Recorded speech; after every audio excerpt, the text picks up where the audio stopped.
The former mines minister, Minister Chitando, aiwa panguva ino nhau yake yechitsananguro yakalida to his firing. Kuonekwa kunzi aiwa mines minister anga ari muno aitokuonekwa kutonzi aitojairira chaiko. Panguva ino yatoda kunzi aidelay aiwa kugiranda the Mnangagwa family, mining claims nezvimwe zvakadaro zvakaita kuti atori pajuti atori pabasa akabva asangana aiwa nenews dzakamushoka dzehis firing. Ndisaramira mashoko awa zvizere mambira togona chipomusoro wandori subscribe or like on the bell icon. Timna pen vanga mudanyira chiti you must have heard what happened to get former mines minister Chitando fired.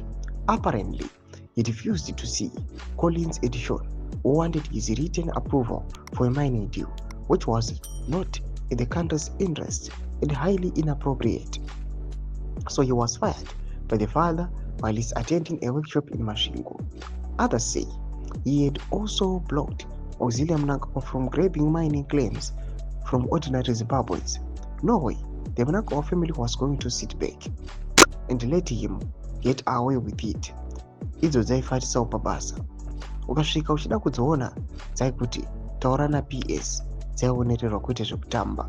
Vachikontakwana chipomusarurwa achiti aiwa Minister Chitando zvakakodzeresa kuti vafaiwe inawo yekuti aiwa aibloka aiwa the Mnangagwa family, the first lady pamwechete Mnangagwa sons asinga approve mining deals avo, and also these people vari respected vakaita se the Mnangagwa sons pamwechete or the first lady nyange vachida kunomuona aiwa anotoenda munoona PS vangu mutangi nekuona inini chitiko chainyatso kuonekwa kunzi aiwa this person hamene papa grievances between the him and the Mnangagwa family or not.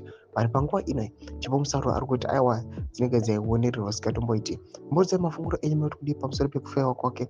Rangu mesection medu musama subscribe or like chito on the bell icon.